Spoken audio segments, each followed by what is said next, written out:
cast question back to you, Mark. Who's the best football player in your phone book? Well, put Duncan Shearer down. Duncan Shearer. That's because he's played for Scotland. He actually played for Buckie. Aye.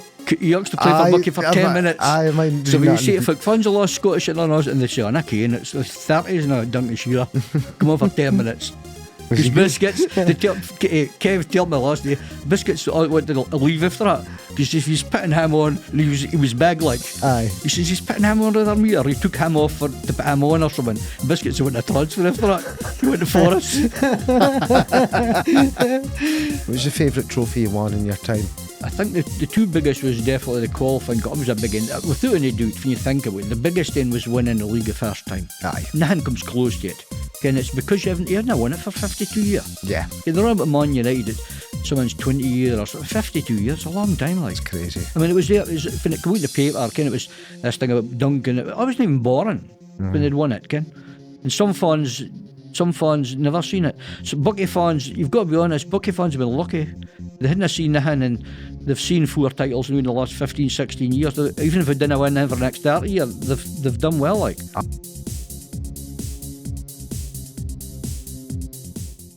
Episode 67, one of my favourite numbers. Our guest here was just speaking about that a minute ago, but it's tying in. What a tie-in this is. So you got episode 67, very famous number for Celtic. The man who's joining us tonight was associated with a green and white team. Right. Mark Duncan, ex-chairman of Buckie Thistle. How you doing, pal? You fine? I'm fine, thank you. Aye. It's me putting a face to a book now, because I've read your book. Okay. I really enjoyed it. I got through it in 2 train journeys in a night. Okay. So I went down to Glasgow, and then I read on half it on the way down, a wee bit on the way back, and I read the rest like the following night. Okay. It's really easy to read. Did you a lot of it's just maybe scores or attendances and games and things like that, but did you realise how easy a read it would be when you were writing the book? No, really. It was just, I mean, I've seen Easton. Easton's brilliant, but I've seen Easton Haynes at a Buckie programme, and there was a page, and I don't think he'd a paragraph. It was just like, just constant. So mine, when I looked at it, is like, it's all kind of smart paragraphs, really. It's broken up. But no, it's... I mean, it was one of these things, can maybe come on to it later on, one of the reasons why I wrote it, but it was also just like a record of what we did at Buckie at the time, Ken. And my whole thing was at the time, I was speaking to Finlay Noble for Fraserburgh, and my thing is they've all got a story to tell, Ken. Aye. Finlay Noble started off at Fraserburgh cleaning the beats at 5-year-old, and he goes on to becoming chairman of Fraserburgh and chairman of Highland League, Ken. And I might say to him, I would love to read his story. Aye. So I'm not sure. Hopefully, it was a good, enjoyable. But we did a lot at Buckie, so it was for us. It was important to put it down. Aye. And when I went to MMS Almac, they did the printing of it, because I actually wrote the whole thing in handwriting, believe it or not. And then the process was, because I'm caveman with computers and stuff, so Solly and they type it, and then I gave it, Dave Edwards actually proofread it. I said, didn't change nothing, just kind of like spelling things and bits. And then it got put together and I went up to MMS Almac. And the guy said to me, he says, a book's different to a magazine and a paper. And I says, what do you mean? He said, well, a magazine and a paper has maybe got a shelf life a few days or a few weeks, but he says, a book's something you can pick up 50 years from now. Aye. And I've found that, I've not read this book, because I wrote another book about my dad when he died. But the Buckie book I hadn't really read for years. I'd started picking up bits and pieces just in preparation for this, and I think it's hopefully a good enough read, I think. Oh, it was brilliant. I really enjoyed it. A lot of pictures in it as well, a lot of photographs and memories. But we'll go kind of back to the start with you, Mark. Same question for everyone. At the start, how good a football player were you as a Bairn? Well, me and my brother never started. We never got into football till 1974. Scotland got the World Cup in Germany. So, and we stayed in Cliff Street. So it's in Buckie. You've got a great big lighthouse, and there's a great big bit of grass in front of this lighthouse. So we started kicking a ball. I was like 8.5, late coming out to playing football. So not very good initially. But we were out playing football like 7 or 8 sides, like 7 nights a week. Aye. So a few years later, I've got to a decent level. And I was just remembering back, and we're playing like 7 or 8 sides. So I goes into PE day, and we had a lot of really good players in this class, and the Willie Cooey came into PE and said, the most improved player, it was either in the class or a school, I can't remember what he said, is in here. And I thought, well, and it was myself, like, because I'd scored 6 the week before. I was never a goal scorer. Aye. And he kind of noticed it. What position did you play? With that time, it was kind of, I seen myself kind of striker, but it was midfield, really. Aye. And I was more a creator than scoring goals. But that particular week before, I'd scored 6. I think I scored 6 the rest of my life. Aye. And after that, I went into Welfare League at 14, and it was a shock to the system. I think I was second youngest in the Highland League, and it was brilliant. You're getting with boys that are ex-junior, ex-Highland League, and the thing that surprised me was they're in here smoking half them at half time. Like, aye, it's mental. Okay?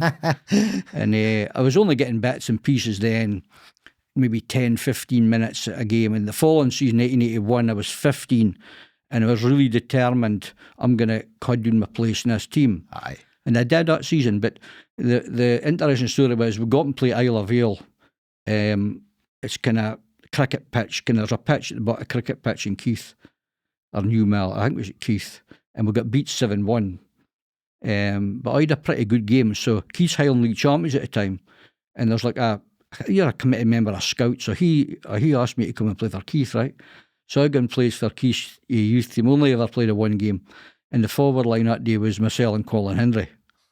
And then when I look back at my career, the best I got was I was very lucky to play in a tremendously successful team in the Welfare with Colin, with a great side. Aye. And Colin Hendry goes on and captains Scotland against Brazil. And the funny story is, Colin Hendry was playing for Cullen 2 weeks ago in a testimonial game. That's mental. So I thought he's maybe following me now, like, get what I mean? So, but it was a late developer, but as more you're playing, come on, I definitely come on leaps and bounds, like, and so it's good. Brilliant. Right, so I established for conversations with you and things, you're an Aberdeen fan. That's exactly right. Did you have a football idol as a bear and then when you looked up to? Again, we and my brother started. My father took us my father was never into football, but he took us to our first 2 matches at Aberdeen. And the first team was 1977. It was Ollie McLeod's last ever game as Aberdeen manager before he left to go to Scotland. Me and my brother, believe it or not, were as Rangers supporters. And at the end of the game, we just says, nah, it was a big thing. Well, we were just supporting Aberdeen for now, and the next year will be 50 years since I supported them. So go along to that game. Aberdeen won 2-1, and the other game was Christmas Eve, and they beat Rangers 4-0, and that was like the best Christmas present we ever got. Forget about can beat a Rangers, we hammered them like. So Fit Hammond's the 6th one. This is Billy McNeil's the manager, and you run him close in the league and the cup, and we go down to Hampden in 1978, and we didn't perform. Bobby Russell that day was brilliant for Rangers, and Rangers won 2-1. And my brother and myself, my brother just passed away 5 months ago, but he would tell you the same thing. We come out of Hampden that day, really disappointed, and we looked up the stairs, and there's all these thousands of fans coming down, kind of like gutted. 5 years later, we come out of the stadium, and we're looking up, and other fans are coming out, and we've just beat Real Madrid. Aye. It was a mental. Again, we're lucky because we've seen all the years of Fergie, huge. So my heroes was at that time was Mark McGee and Strachan. McGee in particular because they used to run with the ball, and it was kind of my game at the time. Aye. And the other ends I loved Paul Sturrock at Dun United. Yeah. And then my other end, if it's like an international player, it's like Michel Platini at France. He was some player like. Aye. So it was good. And I only ever went abroad twice with the football. I went with Aberdeen again. My brother and myself went all the way together. So I went to Gothenburg, which is the trip of a lifetime, and we also went to the World Cup in 1990. Okay. And the funny story was with that, and we're playing, we're buying in France, and we're travelling to Italy. So we play Costa Rica, and we play Sweden. We got beat by Costa Rica, humiliated, and I could be here for hours telling you about that day. And then the Saturday we beat Sweden, which is great, and we've got Brazil away on the Wednesday. That's in Turin. So you go to Turin, and you're not far off the pitch. Again, the players are like Subbuteo players. Aye. But before a match, you meet all these Brazil fans, right? And everybody's swapping straps, right? But my problem was, I swapped with a boy that's never heard of deodorant. and the strap was absolutely honking. So I have to go to the game with this strap and 4 or 5 hours in a bus, and then I came home and obviously got washed, and we then framed it and we put it up. It was up in the function hall in a framed thing. After that, yeah. So it's a wee story, like. That's mental, like. Right, so obviously we're here to speak about Buckie Thistle, right, quite a bit. Just your first memory of Buckie Thistle, not when you became involved, but your first memory as a fan. As a fan, against 1974, boy Shearer a dike for us, and he took me, I think, my first match, and I'm sure it was Buckie against Inverness Thistle, because the team was black and red fucking mine. Aye. But after that, I started going to games, and it was like 75, they played Blackpool, and John Burridge played for Blackpool. This boy Burridge played for about 30 teams. Aye. And it was a 1-1 draw, and they played St Johnstone, and they got beat, I think, 3-2. And then we and my brother, it was me or Buckie at that time. We weren't going to Aberdeen, because going into Aberdeen, we were only going in once or twice a year in a bus till they got the Supporters Club. So a lot of the Buckie games, 1979 was a big year, because we went to the Highland League Cup at that time was played early in the season. It was kind of like in the first 6 or 8 weeks. And Buckie got the final at Nairn against Inverness Thistle, and we beat him 3-2. Gordon Robertson scored in the last minute, and it was brilliant. And but the thing is, with being a Buckie fan, there is so many finals, so much disappointment. It was just, I mean, we got to Borough Briggs 4 times, and we had about 2,000, I'm not exaggerating, 2,500 supporters in every game. We never scored a goal in any finals yet. Wow. We got beat again. And then, so we beat by Inverness twice, Keith and Forrest. Forrest that day, Bobby Clark was goalie for Forrest. I've had Bobby in, he was in for one game. Yeah. And then Buckie had other finals, qualifying cup with Keith. 5 lost to Peterhead, and then 5 went to Vale. So, and then the 89, they were almost winning the league, and again we lost in the last day to Peterhead, where everybody was gutted, like. Aye. So they had this kind of, they did win. They won like 2 Aberdeenshire Cups and an Aberdeenshire Shield. The games were at Buckie. Aye. The only the one we missed this game because we were at Widden in the Cullen Bay, and Buckie Ross County up at Colley. So Aberdeen kind of at Widden and half-time score. Buckie 5, Ross County 0 at half-time, and that was the final score. Aye. But a messed up final. So really, and I think after that, Murray Thane was in charge. I think they won the Aberdeenshire Shield about 92, and that was the other way. So Buckie, that kind of thing, would get into 6 or 7 finals and winning 1. Aye. And the Supporters, massive disappointment. Yeah. You can, so... but they're great cracky games. Can you up and all the heroes come out? You see, then I go to the games and stuff. Can up at Borough Briggs, and there's a boy called Ollie Stewart, and Ollie Stewart was never into football, and a wee bit of he's deed now, wee bit of troublemaker. So we've got all these bobbies because the Inverness Thistle game in 1980, it was just off a scale, mental. There was always folk fighting and P&G was there, and you've got a 40 linesmen. There's about 12 boys ahead of them, and they're all scrapping and to change the licensing laws. So there's heaps of bobbies here anyway. So the Ollie Stewart's here. So that for some reason they pull him out the crowd, right? But he's lost a she, right? 12 boys are singing. You've got all these bobbies standing watching you, and all of a sudden this other she just wings when Bobby lands, but they're one Ollie Stewart kid. Yeah, it's brilliant. You know what I mean? So there's a lot, even if you got beat, there was a lot of laughs. You know what I mean? But we went up here in them days because it was the fishing was big. Yeah. And they would come home and there was big support, but it was a big let down, unfortunately. Aye. Okay, and so but that was a good crack. It's a good crack. You could go through the hard times to get to the good times. Well, that's exactly Mark. right. That's how the good times you appreciate them more. Aye, absolutely. If you've been through them hard times, my daughter, I mind telling you, she started come on to her, but she started going to. First game was a Buckie game at Wick when they won the league, which is incredible. Come on to that later on. But she goes to all the games when we were Aberdeen, season ticket holder. We go down last season to Hampden, pumped with Celtic 6-0. She's coming out and she's like, well, you can see she's a wee bit upset, and I says to her, listen, we could come down here 20 times, right, and we're going to get beat probably 19. We've got to be here for 1, and the 1 was the final. Let me tell you, it was someday. Aye. And she was just, beside herself, and it was great that she's, because I've seen Aberdeen can win in 4 or 5 cups of full at the Scottish Cup, so I was delighted for her, and David Smith that goes to FIP as well. So, but I mean, you went into McDonald's afterwards and it was like just like a war, and nobody was shattered. It was emotionally draining. It is. You know what I mean? But it was you seen when Celtic scored the goal, everybody's clapping. Everybody'd score. It's like bodies all it meant more to us. Aye, it does. does. Celtic just in their cup, but we didn't win nothing for 30 years. Aye. So sometimes look at it becomes even. I mean, apart from Gothenburg, that's probably the best celebration, because the other games we're doing in the 80s, we came to get a win, we're too good. But in that end, to win that day, Aye. Because we beat the reserves 5-1 about 10 days before that, so we're going to do here, we'll hoping we could do something, and they did it. Aye, exactly. So it was brilliant, like, I totally get what you mean about Celtic fans just clapping, because I was doing it the League Cup final in December against St Mirren when they beat us, and they celebrated their goals a lot. More than Celtic. More than the Celtic fans celebrate things, and it's just because I think we're just spoilt by winning. That's exactly right. You win all the time, you didn't appreciate it as much. You didn't. It's totally true. Right, so before I ask you about your involvement,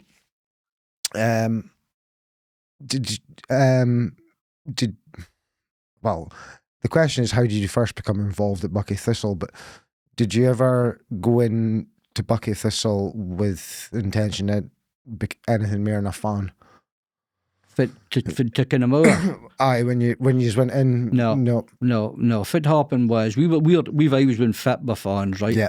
I came Easton, when I listen, and Easton, he's a great lad, but he came out and said, like, it's a business. For his point of view, he's looking at we're coming about, but the business side, right? We're running businesses. We start our own business for nothing, and we've run them successfully for years.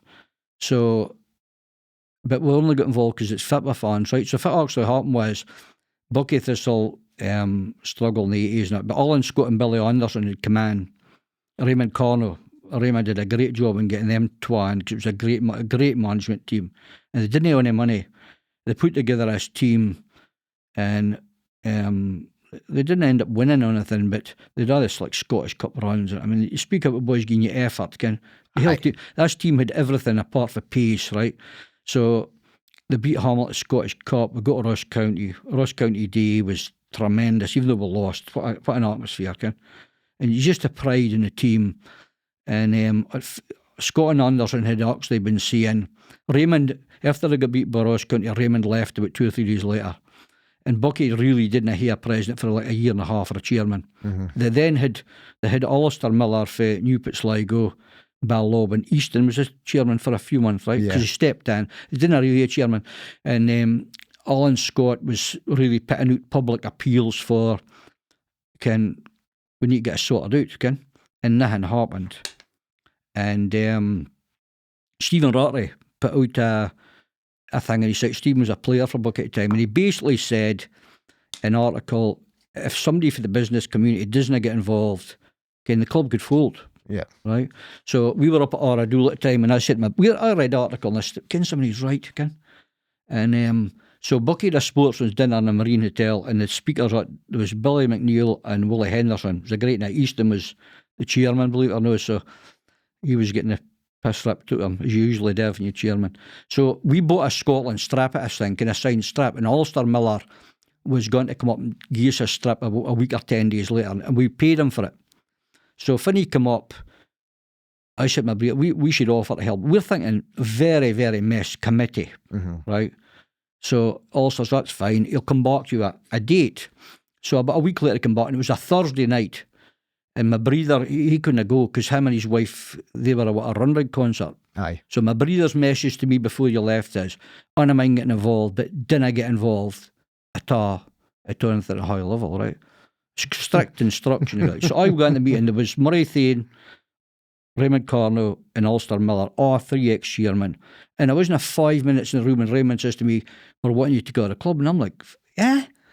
I says, but you ain't our chairman. Oh, no. I was told, no, our time's passed, right? I'm thinking, well, I can't fit me to tell my break. So I said, okay, we'll take it on. So the next day I made my breathe. So I said to them anyway, what you got a day? What do you mean? Like, I said, well, Buckie has had all this bad publicity for months, like. And I says, and it's the last game of season's on Saturday against Keith, and the players need to get a message that you're moving. They just couldn't seem to see this, right? Aye. So I had my beats a breather next day. It was kind of top of higher. He's like, how'd you go on? I says, well, I'm in charge, and me and you was running the club. Like, he's like, okay. And I went up to see my dad. He was actually in the hospital. My old mum was delighted, right? Because she likes a challenge. Aye. And so I contacted the P&G, and I said, look, I need a favour. I need you to put an advert in the Morn's paper advertising the position of manager. So the players could see the clubs moving forward, you see. Yep. So next day, we meet Raymond outside the swimming pool about 1:30. He takes us into the dressing room, and for me, it was all these boys are looking at you. It's kind of a bit of blur. But my brother minds Raymond saying, "Oh, this is the boys that are going to be here for a long time." And I think my brother says, "It's a bit presumptuous, Ken." I kind of mind that. The players are looking and saying, "Here's another couple of arseholes coming through the door, like, can see it." Came at mad. Yeah. So we put together a team out there. Robbie Nichols manager, and it was like Mikey Marone goals, local. Jamie Shewn's first game for Buckie. We beat Keith 2-0. They played brilliant. We ended up being third, right? Yeah. So what I says to Raymond was, there's about 10, 11, 12 players here at a contract. We need to speak to these players, right? So we're back in the Thistle bar after a game, and I'm saying, "How are you getting on? I've not decided what I'm doing." Can I tell him this, right? But the one boy that irritated me was a boy called Paul Cotto. So Paul Cotto is coming up to me and he's moaning because it was something about he'd signed a new contract. He didn't care if he'd signed a 2 or 3 year deal. They hadn't given him the contract or something. Yep. So I came home at night and I says, "Well, all the boys are really fine, but I didn't like it with Paul Cotto." And it turned out to be the only honest person was Paul Cotto. Paul Cotto was in the most decent, honest boys. The rest of them they're not in deals, you see. They're all going. So we lost like Michael Ray, Grapeys Grant, Scott Anderson, Levi Stephen, Brian Thompson. It goes on and on. Key players. We're left with 9 players at the end of the season. Like, nice. So that was the kind of, it was far we're at. It was a starting position. Yeah. And it was going to be a tough road, Ken. Absolutely. But I mean, if I put in the book, if you notice, there's a Chinese proverb that says, "Crisis equals opportunity." Yeah. So you can, if that means is, Ken, Buckie were in crisis, but my old man's look at this as an opportunity. We can go and drive this thing forward, Ken. But we really stepped in to save a club. Aye. That was the key thing, to save a club. And I can. It was funny when I wrote the book because I didn't actually realise till later on, because I kept all these scrapbooks, and I'm looking back when I started writing, I'm thinking, well, I'm actually speaking about us winning the league after a few weeks. I didn't realise I did that. Seriously, I didn't, because we didn't come in for that. But and then we landed very, very lucky, because we interviewed, there was 3 folk in for an interview. It was Graham Mawson, Brian Thompson, and Kevin Will. Kevin Will was absolutely outstanding in the interview process. And he's detailed. You think of Lee, and Lee's got the left foot, and everything was detailed. And I can't. So he got the job, and when he came in with his brother Dougie Will and Miller Kennedy, and they kind of taken all these youth players in, plus the sides of Mayor. So we were lucky they came in. So we were being. I think we're going to finish bottom, and we finished third the first season, which is a great achievement. Aye. But the youth fit we won nothing. They won all the under 18s, 21s, and nothing. So the fans would kind of come in and see we're going forward. Yeah, okay, exactly. So, but to answer the question, no, I no time at all did I think we'd go in it. No intention at all. It was just the way that it worked out. There was nobody else coming forward, right? Seriously. So had we not got involved, would there be a Buckie Thistle? I didn't care. Aye. And because it was gone for one thing and another. They 3 chairmen in 12 months. Aye. In Eastern. So you're at the end of the road, mate. No, it's a stupid thing to say, but I didn't see anybody else coming forward. No. So it was a crisis. But there was crisis times in the past, and the fans stepped in, but we were just doing our bit at the time as well. Aye. You know what I mean? Aye. And then it just snowballed for there. Well, it snowballed for there, exactly right, Ken. Right. An interesting one for you, because you obviously never played for Buckie, but you've been a fan, and this can go for the first time you watched him even up until now. Who's the best player you've seen play for Buckie? There's been some great players. There was Rexy Hunter and Charlie Duncan, Ice Boys, and they were great players. All our current players at the team that we had was Zander Sutherland, your Kevin Waynes, Donny Monroe, Kevin Souters, the great players. But the best in them all, he was a great player, and look at service he did. Mickey McPherson. Yeah. He was here for 20 years. Yeah. 800 games. He was my mate at school, and I mind him. He turned out in his first games for Buckie was I think it was a qualifying cup semi replay at Buckie. 16-year-old. Billy Orcutt's in the Colley team, and it was 1-1, and we won 3-1, and McPherson was the best player on the pitch by miles. Natural ability, brilliant. I mean, he scored one of the best goals I've ever seen at Buckie. We were in enclosure and we were playing against Lossy, and Ivor Purry takes a goal kick, and he's about 5 yards in. He's in a halfway line, 5 yards in for the touchline, and he chests the bar, knees it up in the air, and the ball never touched the ground yet, and volleyed it over his head for the halfway line. Sensational goal. But you watched them when Billy Scott and Anderson was running it, and we were about to play Ross County, but we played Cove Rangers in a final at Peterhead, and we were 2-0 doing, but a 2-1. And I mean, the goalie for Cove had about 60, but Mickey was going through about 5s and 6s of them, can himself. It runs. Brilliant player. Yeah. Nice lad. He just turned up, Ken. He just turned up his beats, Ken. We come in at Buckie and it's a shambles. There's 9 players.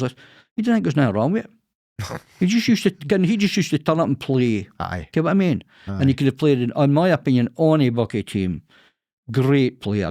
I spoke to his wife. He took a stroke, I think, a couple of years ago, and he's recovered really well with it. Yeah. I spoke to his wife, Carrol, and I was telling her about it, and he just had talent, which is true. He just had a talent. Aye. Great football player. Yeah. So I'd put him as number one above anybody. Brilliant. And there's some great, Robbie Nichol. It goes on, and Buckie have a lot of great players. Aye. But Mickey McPherson, 220 seasons and 800 games, I'll never be beat. No. And I think so. No. But a great player, great person. So. Flip side of the question, who's the best player you've seen play against Buckie? That seems an easy one, right? We played Brewer Rangers in 1989. There's a boy called Donald Mackay, right? Reed Heed boy. Best player, probably best player, in the best I've ever seen in the Highland League. Yeah. Just dominated the game. We had a great side, and I think he could have gone to Rangers or something. Okay. But he was in up boys. He was I think he was kind of home, didn't want to go down. Aye, you get that. This boy was all women in the game. And was he a winger or? Midfielder. Dominated the whole game. Aye. Like Gordon Strahan, but again, boy. And I've ever seen him once, and he made such an impression. Me and my was looking at him like, fuzz, this boy. And then what happened with him, they went to the final, and they played Peterhead. It was 0-0 draw. They stuffed them 5-0 in the final replay. And there's some, I think I looked it up, and there's he seemingly didn't keep you up doing the wing. He's just beating boys and stuff. What a player, seriously.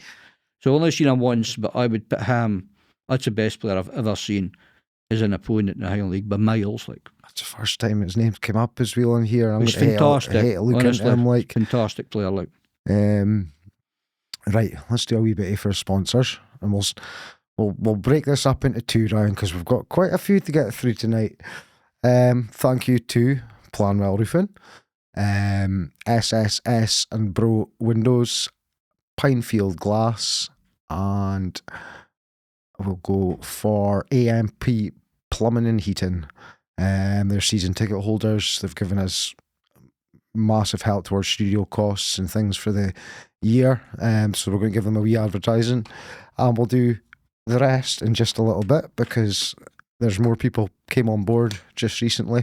I'd just like to also say that Football Journals has partnered with the Murray and Banff Referee Association, try to do our bit to get more local refs involved. They've got courses going on just now. I think they start from about £20. We're going to have the next episode in, will be the Murray and Banff referees speaking about, getting into refereeing and try to give as much back to the local game as possible. I don't know, Ryan, you'll be able to come in on this one. Are you able to see if in future episodes we can maybe leave a link or something, couldn't we? Yeah. Yeah, we can in the description, or I can even flash it up on the screen or something like that. That's what we'll do. After we've got through 9 ad reads later. No, but it's brilliant. I appreciate the support from everyone. If you want to help out, just get in touch. Mail us on the page or send us an email at footballjournalspod@gmail.com. Right, Mark, this is probably my favourite question I've written for you because this could be anything, and you can give me a few answers if you want. It could be a signing, it could be a manager, it could be a cup win. What was the catalyst for a major run of success at Buckie? Well, we're coming in at rock bottom. My brother and myself coming in. Ian Clark, I think this is through Murray Thane, to be fair to Murray Thane. He introduced us to Ian Clark. Now, Ian Clark was again a lifelong Buckie fan. I didn't ken him at all, I played with three of his brothers at Cullen. I played with Neil, George and Alan. But Ian had a good business. He had been coming to Buckie, getting a bus for Cullen for the 5-year-old to support Buckie. So we're coming in. I'm sure he was probably a wee bit suspicious about them, because I think being a top business in Aberdeen, a lot of clubs had probably approached him, maybe getting money and stuff, you see. So when I first met him, I said, I want your money. And he was like, what do you mean? I said, I don't know what. So if you want. I said, well, if you're coming in, if I want you to do is give you a list of maybe your folk you deal with, maybe get an advertising board if a company's that type of thing, you see. So, and then Gary Farker was taken in again. It's all been good moves. I didn't ken Gary. He was links to Buckie again, or he been Port Gordon, but links to Buckie. So that was that on that side of it. But I think to be fair to us, like Kevin Will was coming in and Dougie Will, and they were driving it forward on the Fatba side. We were certainly driving it forward off the park.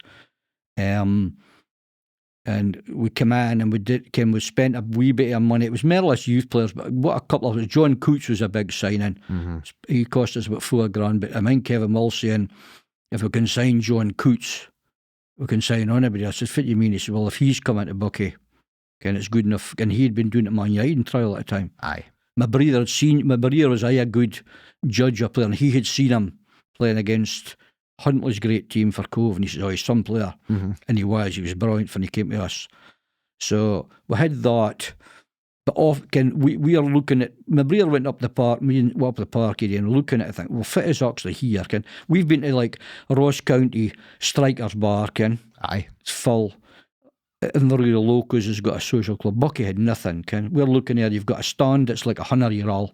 We had come in, Raymond Corner had started in the outside of the stand, and he recladding it. And then when we come in, we reclad the inside and did some other stuff. There was like shutters, used to be above your head. They were all like plywood and top of plywood. If I fell on top of something, they would kill you. So we put in like lightweight shutters. I'm still there now. Put in a new couple of stairs and that. But we bought some of these players, and then we stood as doing, well, Fit's here, and there's nothing here. So we decided we're going to build like a social club functional. Now, Fit, for us, that was a massive commitment, because we're just a local business. We're not involved in the Islanders. So Buckie Thistle was never going to get a loan for it, because they just had no money. And the only reason we got a loan is because we're unsuccessful companies. So we basically put together a business plan, went to the bank. We did 6 sets of plans before we got it right for a functional. Went to the bank, got a loan for a 10-year loan, and went with that. So we were committed. But I mean, folk like when we come into Buckie, you look at the commitment like Arnie and Joe Jart we had. Yeah. They gave their whole life to the football club. So we were just doing the same in a bigger scale. It came with the money side of it. Absolutely. And our strategy was it was never really short term, everything was long term. Our thing was, if we put facilities in place, we can then generate the money. So what we did was we involved all the community. So if you got a home game, we had a deal with the boys club or the boys girls, and there would be 15 or 20 loons and coins would turn up, and I'd be on the gate, and they would get through, they'd get a voucher, and they would come in. So they get a pie and chips, for example. And what then happens is, when the functional was built, because your kids here, the parents are going to come to the game, aren't they? Aye, exactly. So the father goes, the wife maybe doesn't go, but then she'll turn up at $5. It's a family thing, you see. So we had the functional built up. We had like 500 members at first, but we didn't ken how's this got to go. Yeah. And but the needed facilities. And then there was a funny thing at when the councillor said to my brother, he said, the viewings realise the catalyst for all that's happened. He's like, what are you on about? He said, well, you went and made this investment with the functional, and after that you got a skate park, you got the high school, got that, you got the all-weather pitch, all happened. Yep. Probably because they're maybe looking and saying, that's what he thought. Here's somebody marking a commitment with you, see. So we were committed, and I mean, personal time and the money we were putting in, we didn't have the money. We just had to generate the money, and we're committed financially for 10 years, whether we liked it or no. And driving it all forward, after the first season, Ian Clark can see it, and Ian Clark's then decided he doesn't want to give me this list of clients, if you like, because it's Islanders. He just wants to put in some personal money, so he starts spending money, and we can buy a few players. Came with them, bought like Colin Mal, Donny Moreau, Kevin, it's Kevin Small, a heap of different players. And the second season was then the qualifying cup was a big win. That in we hadn't won that. So, and I mean that cup we had to play Nairn County Awa and beat them 5-3. We then the funny story was we had to play the Vale in the first season, right? Ian Murray and Ma. We were doing it and we got beat 2-1, right? And it was one of the Vale board members that was being, I wouldn't name him, was being a bit kind of arrogant towards my breeders, right? So breeder says, check out, he said to me, I know, it's what he said, he says, I suppose you and your breeder, you're supposed to be the saviours, kind of Buckie, taking a piss like. So I said to my breeder, I says, Ken Sturman, is that what you said? Aye. Well, right funny if we drew them in the next few seasons, you see, and beat them. Well, that's exactly what happened. Aye. We drew them, and it was the game. At that time, it was only the 4 teams that got into qualifying, into the Scottish Cup. Yeah. So we're in here, and we beat them 3-1. You should have seen some of their faces. You could see, they being funny, but they were needing it. 30 grand if it was. We were not. And but the boy never appeared in the boardroom after a game, did he? No. Okay, what I mean? Poor loser. We went doing one at a time, and we got beat 7-0, right? In a January game. The Vale thrashed us. Had Kevin Main neighbouring goals and Hamish Moreau, it would have been 10. Easy. Yeah. And I can't the boys were on the piss off it. Our boys just didn't turn. They were brilliant. We were awful. We went back to the pub afterwards. Because we got beat. It's on a game. But you've got to be on, and some of them were shocked. It was your boys' day, and that was it. I was the season we won the league. Second time. But no, you have to come and go. It's football, isn't it? Come in.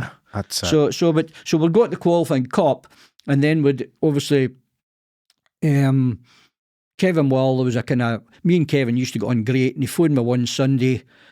This is after it's like going out his third season, and he said something about locos might be coming in for us, and I just said to him at the time, well, Kevin, you'll hear a decision to mark whether you, I mean, from their point of view, they're for Aberdeen, maybe locos is a more kind of maybe attractive proposition, they're need to travel, I can see that bit, and I said, you're going to decide if you want to do. And that's what on. I kind of had a mistrust, kind of wee bit. And we ended up having a fight, and they left. I never sacked them, they left. And I was personally left with, as I described it, I was basically it's like a bomb being inside a building, right? And all the onus is on me, right? And we always got on well with all the press in the time we're at Buckie. Right, so Preston, we realised they need a story. We've got to work with them, and we got on great with them. But the one thing I didn't like was from the left, because Northern Scott in the back, the headline was "Black Days for Buckie," right? Yeah. And they've got a photo of Kevin Dugwell, and they've got the floodlights shining. So it's like, before you even read the article, it's like they're the shining lights of Buckie, right? Aye. So I wasn't a kind of, I was under pressure, like. Had to go and see the players in Aberdeen. They were up in arms, and I got all that sorted out with them. Colin Mill decided he didn't want to play for us again, which is disappointing, but that was it. And then I came out the room, and Kevin Suter was there. So I'd Colin no playing. I came out, and Kevin Suter says, "Can I have a word with you?" I says, "How can I help you?" He says, "Well," he says, "they're telling me you need the money, and you need." I says, "We don't need to sell you a Todd. If you want to go." No. I said, "Well, you're biding. That's all a lot of nonsense." So he bed, and then Raymond Corner took a team at Saturday and went up to Clark, and we beat him 3-0. That was a boost, like. That was a game, unfortunately. Sonny McLeod got a bad injury that day, broke his leg. Yeah. But the Wills had left, and I'm sitting here like I'm under pressure, like so. I'd been watched. We played Inverness Colley in a friendly, and Steve Patterson was there, and Steve's laid back, as you can, and Duncan Shearer was there, and Duncan Shearer was the motivator, right? So I thought, Kinserman, how's about Duncan Shearer, you see? So I phones Ian Clark, says, Kinserman, I've got one idea here. How do we go? No, if I did was I phoned you and Chisholm were solicitor, sorry. And I says, have you got Duncan Shearer's phone? No, but I'll get it for you, I think. Come back a few years later, and he says, I've got a number for you. As far as that is, I've no idea. We thought it was in like Colchester or somewhere. Aye. So I phones him up blind. Got to bear in mind, we're Aberdeen fans. Shearer's God, basically, kind of a striker. And how are you getting on, Duncan? And this is Mark Duncan. And would you be interested in becoming a manager of Buckie Thistle? Yeah. Oh, yeah, I would. So I phoned Ian back and this is great, like. So meeting was arranged for the following night at Ian's Gib Tools in Aberdeen. So the other lad that was in for the job was Graham McBeath at Rothers. See, the papers come out with stuff and say, this Ian's in for a job, and most of the time it's not right, and it's just how they like to put the names together. Yeah. And Graham had been in for it. And we really respected Graham because he did a good job at Rothers. So I was interviewing him as well. So Shearer comes in first. Gary Futter goes out for a cigarette, and Ian Clark's outside. There's only me and my brother left in the room. Mm-hmm. And within 5 minutes, he's come in. Like, and we've tied, they come in, he's come in. Yep. Tied up a deal with him. And that was actually sensational, really. So next year, I'm going into work and meet my father. How do you get on? I say, he's come in and, So, and I says, he's in a car. He says, I've got a car, I'll get him. So Shearer was delighted because you've done your deal. I mean, it's peanuts compared to what they're used to getting. Exactly. But he's getting himself back in it. But you've got a car, which is an add-on. And then I phoned Ewan Chisholm and I says to him, he says, I can't believe you've got him. I says, he's coming to Buckie. And I said, but didn't I say anything? So 10 minutes later, or half an hour later, he phones back and he says, there's supporter going to, this boy's, mental Buckie like. And he says, he's going to be telling Abdi that he's your new manager. So it proved there's fanatics out here that just like, this boy lives and breathes Buckie Thistle. Keeping someone quiet. Aye. Is quite difficult. It is, yeah. Shearer came in, and it was great for Highland League. All the papers were there. It was in well, again, example. Aberdeen played Celtic at Park Heath, right? And Aberdeen won 2-1. It's a midweek game.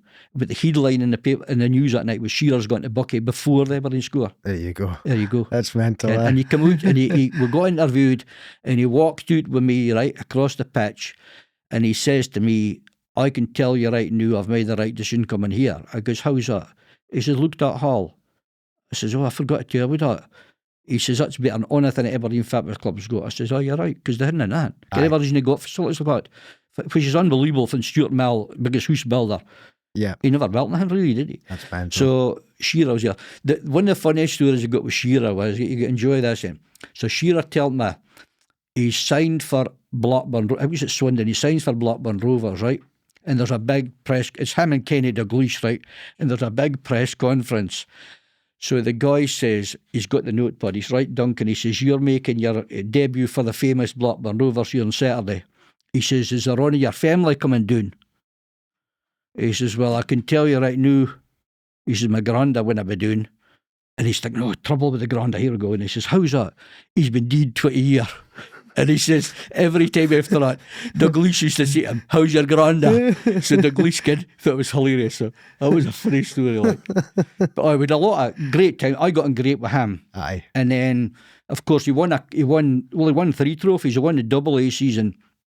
And, but of course, and we're in the run-in for a league a couple of times. We fell away, and it was one game at Clark. They really fell away.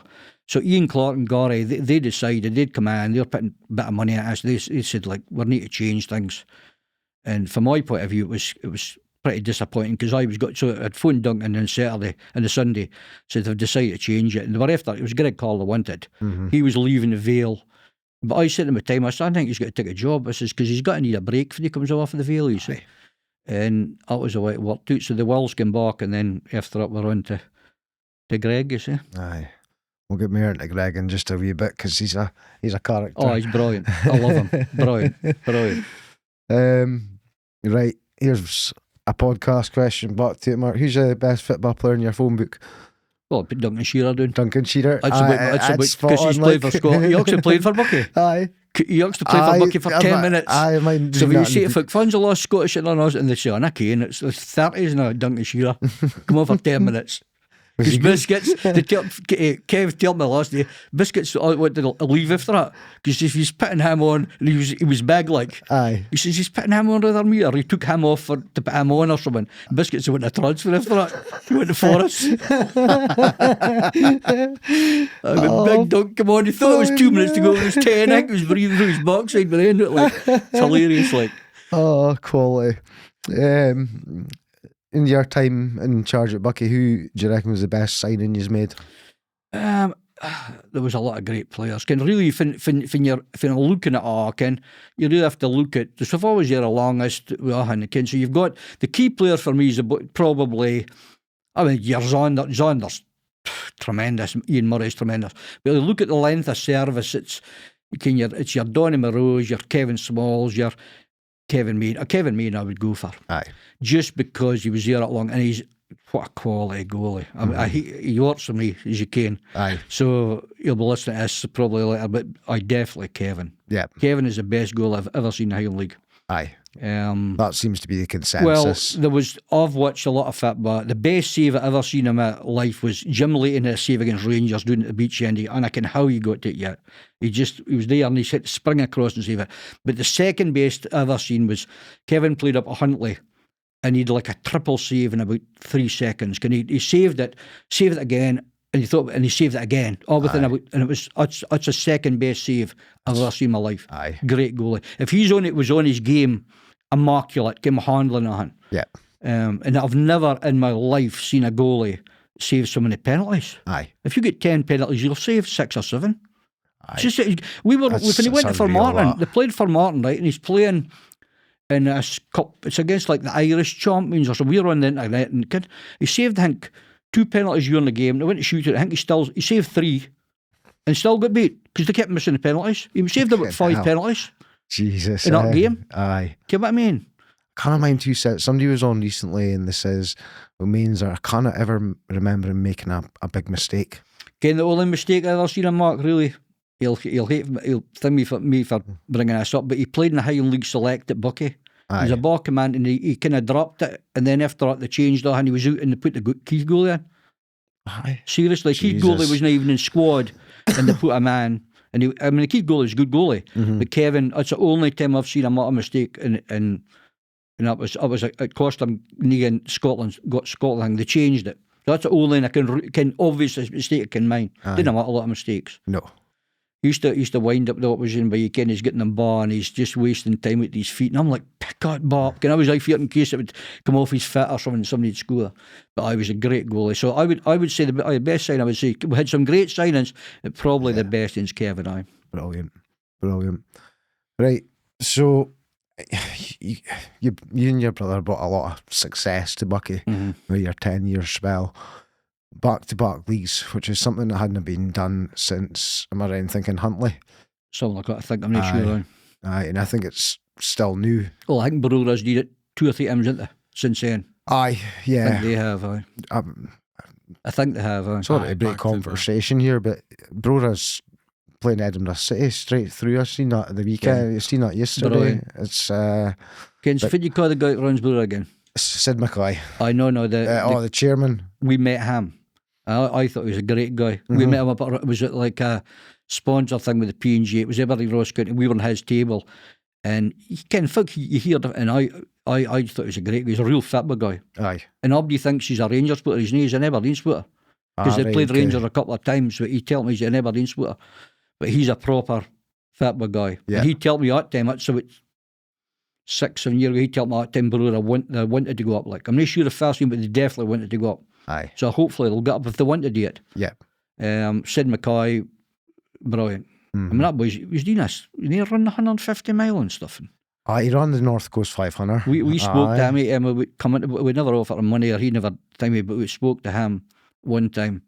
But I mean, that's brilliant. Aye. How fit do you need to be to do that? Like, it's absolutely off the scale, isn't it? It wouldn't be me, like. No, by me. I'd do it in my van. Aye. That's the only way I'd do it, like. So winning back-to-back leagues, it's something it's a rarity. It's a rarity. The thing was, Ken, it's like what we used to get all the time was, Ken, we used to get fans coming up to us. Ken, we are fans, Ken.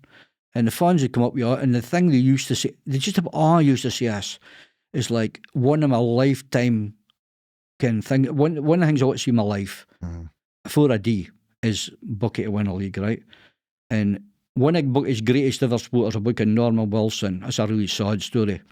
He supported him through high and like all the good and bad times for 50 years. And the season Greg's come in, and his first full season, we won the Aberdeenshire Cup doing it at Turf, beat Cove, and he's in a hospital. and we took the Ever Ranger Cup into him on a Sunday, and he says to me, "You came, it's got to happen here, don't you?" He says, "I've watched him for 50 years, and I'm not going to see it because I'm got." And that's exactly what happened. He died, really sad. But they had this heel, like the heel. When I told Greg, when he was in America, I spoke to him in America and pointing for America on my holiday. That's a commitment again. Yeah. My mother and my mother-in-law and my wife, and I'm saying, look, I'm spending 2 or 3 years here, but I think that this has got to be the boy that's got to win this league, so it's important. But they can't. They're very understanding. And so he comes in, and as I say, we end up winning the league. But gone that heel push to go and try and win a league, it was like holy grail, seriously. So I can just mind. So his daughter, when the turning points at heel season, I just read it in the book just recently. We're in the running for a league. Fraserburgh runs the running for a league, as is Cove. We'll go to Fort William. Now, this game, Norman Wilson's died 5-6 months before it. This is the game. We're Buckie fans have got a great infinity with Fort William, right? Go down in Fort William, boys, they'll just spend as much money in the bar because it's kind of club, because there's a couple of boys used to come back and forth to Buckie. Aye. And this particular day, they were sponsoring the game, and it was Norman Wilson in memory of him, right? So we're sitting here, and the scores start coming through, don't they? This is like 7 games to go, and it's Losses beating Cove, and Strathspey is beating Fraserburgh. Fraserburgh is like 20 games unbeaten, Ken. Yeah. And we're not junior, but we're drawing 2-2.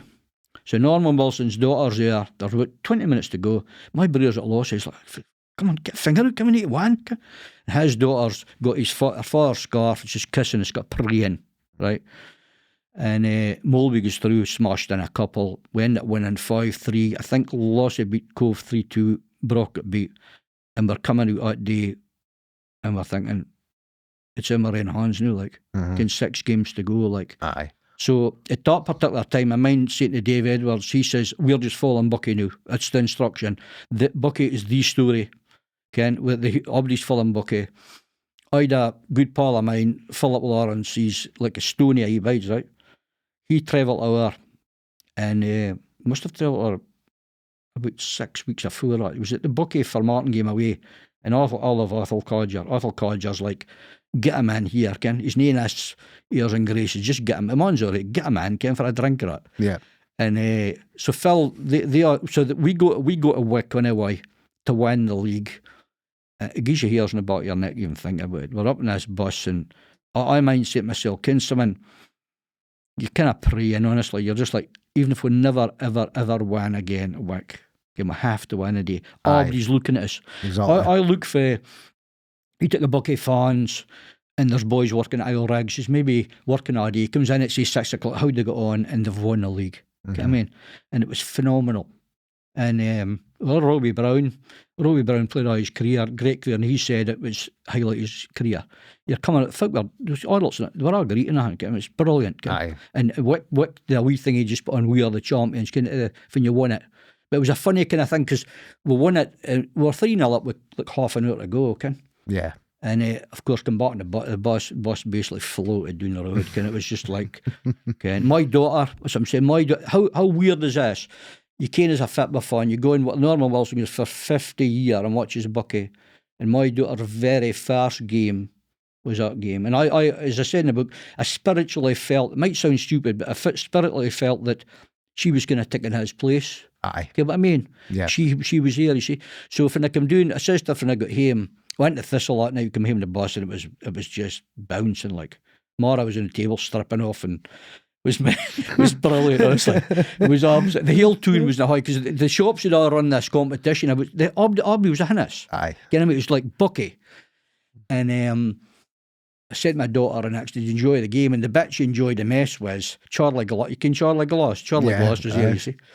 And this boy come in with a drum and a seagull on the top of it, right? And he starts singing, you can shove the effing drum up your ass. Well, that was a highlight for her. Aye. You know what I mean? Just hilarious, you see. So I says this, my brother-in-law Tainer, I didn't know she was gone, brother-in-law Tainer, and we're coming down, she says, I'm coming down the road and listen to the radio. I says, fit with on about, it says, it was Duncan's this, Duncan's that. You know what I mean? It was a bit, but the boy for Moray Firth radio, so he was kind of But it was a massive thing for a tune. And the other thing was Malcolm Slater. No, I wouldn't wear green and white hoops. I'm kind of an Aberdeen supporter. Yeah. And some Rangers fans the same. So Malcolm goes and takes you a different range. He buys all the stuff, and I says, just put league champions on, right? So I goes in, so I think I've gone right over the top with this, like I've put like hundreds and hundreds and hundreds of straps. He says, I might sell it with Christmas. Sell it within 2 weeks. The whole tune was wearing league champions. And of course, the other thing that happened before that was I'd come up with the idea, if we win a league, we need to celebrate this big time. Like, so I come up with the idea of this marquee thing in the park. And the phone's Ross Murray for the Mansfield. Ross is Faye Buckie. He was the same age as me, with me at school. So I phoned him up. He says, we're doing something like that next week in this distillery in Forres. So myself, my brother and Cheryl, we went up and like this, like this is so we were. I was just so excited to win a league, but I was so excited about the thought of haying this thing. And I tell Greg, I says, you can tell the players, but we'll only get us to win it. And I tell Alistair Jimison at the time, with all these photos, it was like albums. You see, there was a few buses up, and I says, you didn't bring out these things till we win it. If we win a league, bring them out and start selling. The dinner was only 3 weeks later. And I mean, from my point of view, I had like. We won the league. We had the Highland League Cup final the following Saturday. We hadn't had a final at Buckie for 25 years. We've got Forres against Rothes, right? And then we had the league presentation and then a marquee in the park. So I was working for 6 in the morning, 11 at night, every day for 3 weeks. We got all this Dean, it was mental. And that with the Highland League Cup final was a cracker because we had a meeting. Albert from us there, Albert was brilliant with us as secretary, as was Andrew Smith, a forward. And we meet with them and they said, right, what do you think the crowd's got to be? Beth Club's 500-600. So we go down for our dinner. It was doing it, place got Brig and Barrel, knew it was a different name in. And we're hearing it. And we come up to the functional hub and it's unbelievable. I think a half of Rothes was there. And see, it was at like 1,300. They drunk the bar dry. We had no drink left. It was the biggest bar we ever had. I come in, there was like 250, 300 Rothes fans in there. Mental. And and Shinnie played for us, do you think? Of course. Yeah. Forres Rothes hit the post. But the funny thing was at half time, there was a boy who had a speakerphone kind of shouting at stuff, and he was shouting at me, John Grant or something. And John says to me, there's a fan over there, he's thing me, you see, he wasn't telling me if he was shouting like, will you go? And I said, I'll go and I'll sort it. So I says this police boy says, will you come over me? Like, so we're walking around and of course they're going, na na na na na na na. I smell bacon. There's all this kind of stuff. Somebody did the thing. See the crack? It was absolutely phenomenal. I was in the best days, out with Buckie. It was brilliant, Ken. So we had that, and then of course we got the league trophy, and then the marquee in the park. And my marquee in the park was just phenomenal. Like, players were gods at the time. Greg said we were going to come in, and I said, no, Greg. Listen, it's this inch. It was all a build up. Ken, that inch coming in. Ken, Kevin Swall was coming in. Zonder was coming in. Ken, the manager coming in. The place was just almost 400. I think it was 375. And it was brilliant. And we were lucky because the gods were shining out summer at week, and we had a great day with it. And then of course the next day it was pissing with rain. And the bloke's doing the tent, he phones me up and he says, we're taking down this tent, but the bonds need to come and take us. So I phones Roddy Monroe, Donny's father. He said, I'm just here. He says, me and Donny was up on top of a tree or something, climbing a tree. In Falkmers. He says, Donald, he says, you didn't get days like ours, right? But, I mean, how proud must he have been? Bethy's loons playing for Buckie, Ken? And Charlie Glass at that thing, he had said, he'd been, because the cracking the crew in they're all dead now, I think. Cracking the crew, which meant Gaelic, something like loud but shit or something. I think that's what it meant. So Charlie Glass shouts out, he says, excuse me, he says, can you put down he says, we've just had a complaint about the noise for a bloke in Keith. Of course, it was just mental. It was brilliant, honestly. My young lad, he was watching us in this video. I didn't think he'd liked it because he's kind of sensitive hearing that, but he was watching this video for like months. Because he would have came, his dad had summoned here, and it was just a great day. And some of the players, it was best of their life. So it was worth all the From my point of view, we never made money. It was never meant to do money. It cost us with about a $5,000 shortfall. We just paid it, right? It was all about celebrating the thing and trying to give the players a reward. And we got a reward back at following season because we won a league again. Mm-hmm. The players are all saying, look, Brian Thompson was there. Brian Thompson says to me, he says, I have been to Huntly and won the leagues. I've been to Carrol and won the leagues, and I've never seen anything like this. Aye. And there was a boy who used to scout for Greg, David, I can't remember his second name, and he came up to me a few years later and he says, I went to dinner like 2 months ago and it was Premier League, kind of like Rangers Celtic, and he says the Parky in the Park was the same level as that. That's how high a standard it was. Ross Murray said it was in the best days he's ever had, because Buckie Loon coming back and they've won the league, and he was here. Brilliant, kid. Fantastic day, like. So that was a great memory. And of course the following season they go and win it again, didn't they? It's brilliant, like.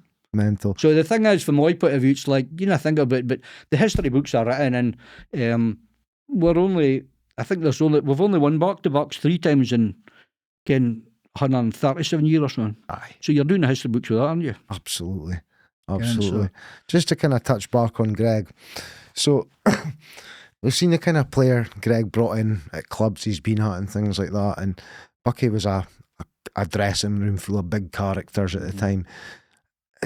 And I can't remember who said it, but somebody was on the podcast and they said Greg would deal with big personalities by just bringing in another big personality. That was kind of like that. Aye. I think what I got from now reading the book again, I didn't realise Greg Carrol came in, we were like 4th bottom in the league, right? And he lost the first couple of games, won a run, and we were actually at one time, if we had beaten Cove Rangers, we would have been like 2nd or 3rd challenge for the league. He's come up there, right? Aye. And we lost 2-1, and he said, I can understand now why Buckie didn't win a league. And it was all about, again, the key signing was Ian Murray. Yeah. Right? I come home Friday and he's gone to me, how do you fancy Ian Murray? He was at Mod at the time. Cost us 4,000. I says, sign him straight away. I says, we hated him when he was at Vale, but they're got absolutely love him, Ken. Yeah. So when Ian Murray comes in at door, I'm not a player, right? But Ian Murray, this is what I envisage. Ian Murray's coming in and it's like, I'm going to score a hat-trick a day. How much are you going to get? It's not a case you get one a game. You know what I mean? And then Robbie Brown was signed. And for that, you notice with football clubs is a lot of football clubs, you're going, well, if you come up one really good signing in January, it really pushes, it just ups the ante in the squad, you see. Aye. And Robbie Brown was us, and I think at Follins he was Gary Clark, like. He's bringing in boys that's been out of the course before, but I mean, Ian Murray was just, you can't Ian Murray, that he's got a bit of devilment about him. He's going to get sent off a couple of times this season, but you just have to accept that, Ken. Yeah. And he was just magic. Like, I mean, my brother met him in the airport. He came up to my brother's funeral, right? That's how much respect. I've got massive respect for him, like, as a player, and that just even added to it. But he met my brother at the airport, him and his wife, about a year ago. And my brother says to him, listen, Mulby, he says, you were there for 2 seasons, won 2 leagues. That's it. And he's chuffed, like, but I think he loved it at Buckie, like. Aye. Because the fans loved him, Ken. And I didn't really care about him, was like, Kenny was a great goal scorer, but what a player, like. Aye. See, we'd been doing the Brock and we wouldn't have been playing well, but he still was, his self-belief and he just was going this mazy runs. And the goal for Martin, he's going to start second off, and he's looked and he's lobbed the goalie for the halfway line. He's been watching him, and he lobbed him for the halfway line. And he's just got that bit about him, Ken. And he's probably slightly past his best when he was with us. Yeah. The Vale had probably the best of him, I would say, but he was still a tremendous player, like. And but it was just a case of bringing that boys in, and he had a belief in it, and I think he put it in. I mean, well, I think somebody said that if Greg had said to him, if he didn't win it this, he were definitely going to win it next. So he took the pressure off him a bit with that, with his experience, you see. But no, it's great. He brought in players, and I've heard some of this podcast, them boys fighting at training, just get on with it, innit? Aye. You know what I mean? That's it. The man's man, I think it was Moby tell us it was Fraser Rounds, it right? Fraser Hobday, was it? Billy Gordon. Billy Gordon, sorry, it was Billy Gordon, and he says he used to enjoy lobbing Billy Gordon, and then he played in a charity game against Billy Gordon's loon, and then he says he lobbed him as well. He's some player, like. I like me, he's someone later on, but he's my wife's uncle, right? And he's caned him for that height. And he says Scottish breeder them, they used to go out at like Newport Ligers, they go out for like a 5-a-side tournament or something, and there was no room for him in the car, so he put him in a boot, and he was that desperate to play. You know what I mean? And that was him. You know what I mean? For he was like 8 or 10 or something. That's mental. That's what Dad put him in a boot. That's he was mental. happy as long as he's getting the game. Exactly. He's a winner, like. Oh, aye. You know what I mean? Aye. And a great lad, like. I mean, that thing is the same. My breeder coming up. There's loads of players at my breeder's funeral, and I kind of showed the respect. But he come all the way up for that. Greg come all the way up for Honey Jockey. I shows respect, like. Absolutely. But great player. My daughter's 2 favourite players was Zander and Mobley. Like, love both of them. Like, great players, ken.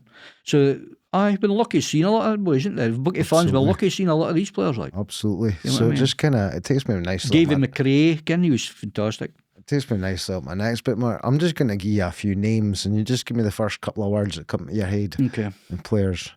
Mara.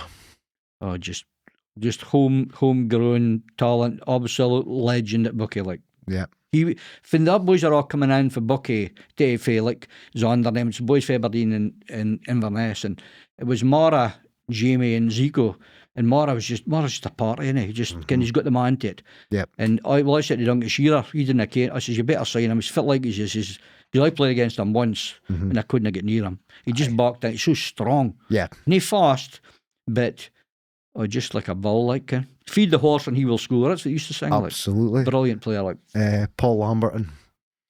Again, not fast, but brilliant. Great captain. He seen his debut. He played against Joe Miller. Joe Miller never got past him once. Aye. Fantastic in the year. Kevin says, great penalty taker, great lad. Wasn't a fast, he'll tell you himself, but great defender, aye. Great defender, Lambie, aye. Brilliant. Yeah, Kevin Small. Same. Kevin Small to me was like a bit like Jamie Carragher. You wouldn't say he's total football player, but a great defender. You know what I mean? That was his job. And a great lad, like. Absolutely. Great captain. Ended up leading the team to the lifting the trophy. Yeah. So he was a great signing as well, like Kevin Small, like brilliant. He doesn't go past an episode without getting a mention. Big Mo Morrison. Great player. Great player. I seen him when he was playing for Lossy, and I think it was our first scene. They beat us 2-1, and Kevin was playing for Lossy, Schallicher, Biscuits. And I said at the time, I said, I'll play Mo Morrison, because he was a bit like Alan Forbes, used to be in Buckie. Aye. Great centre half wins it, and then we ended up hitting to pay about 10 grand from him, whatever it was, about 6 years later. Yeah, he was the Locos, was it?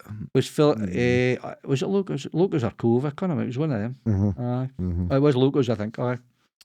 Well, we've obviously mentioned Moby, but Jamie Shewan. Jamie Shewan. See about Jamie Shewan, right? And Jamie will tell you this himself, right? I'm going to Mickey, Robbie, Nick and that. Jamie Shewan will tell you himself he wasn't as good a player as them, right?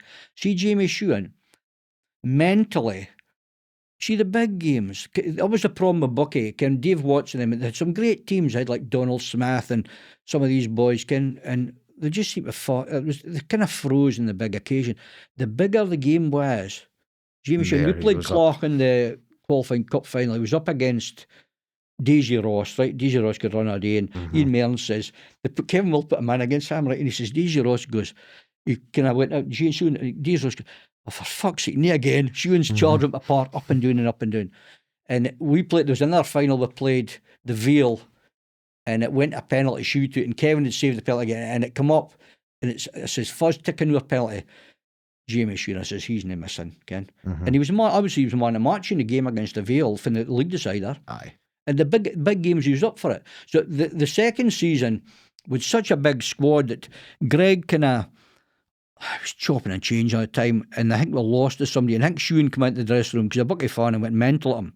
And Greg put him in the team after it, and they never lost a game. Aye. Like 8 games to go. Yeah. And we look at he's actually what he's won everything. Jamie Shewan. His father's a cracking lad as well. Aye.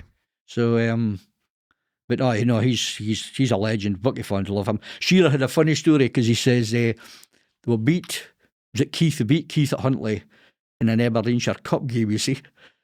And all the players are in. Shearer's wanted his talk, and the cup wasn't there. And this is first Shewan. Shewan was out in his private thing with all the fans with the cup. Again, he went on their phone. They all want their photo with Jamie Shewan, and he was just bursting laughing. And Shearer says to him, he says, "Ken, someone Jamie says, you've played every position here, bar goalie. He says, you've played right back, centre half, midfield up front.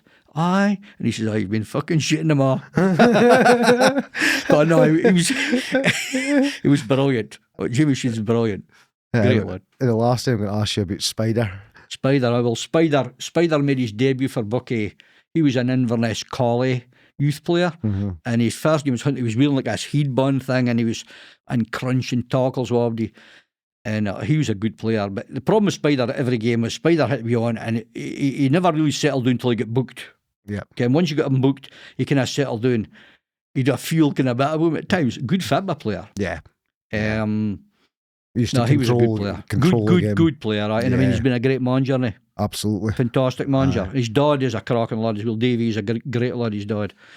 But no, he's done well. He's at Huntly. I think he'll do well at Huntly. I think so. I think he's a great manager, right? So. But he was another character. There were so many characters. Aye. But I mean, I think Daisy was saying about, you can, all these boys in the stand. But I mean, Keith Football Club and them they were beating us. You're looking, they've got 5 or 6 boys in the stand that would get in our team. Aye. And strong teams have got it. Yeah. You have to have a squad, haven't you? Absolutely. You can. I suppose actually the two I'm finally going to ask you about, and one I'm going to give a shout out just now because he's actually just signed from a welfare team for the summer. I give it. That's got to be Squish. Oh, he's brilliant. I got him to Buckie. Aye. I got him to Buckie. Squish and Donny. Like, his dad walked into our office, right? His father was a right character, like brilliant guy. I was funny. And I says to him, how's Hamish getting on? I said, how's Hamish getting on? Oh, he's just back. He'd been abroad somewhere. He's playing for Fochabers.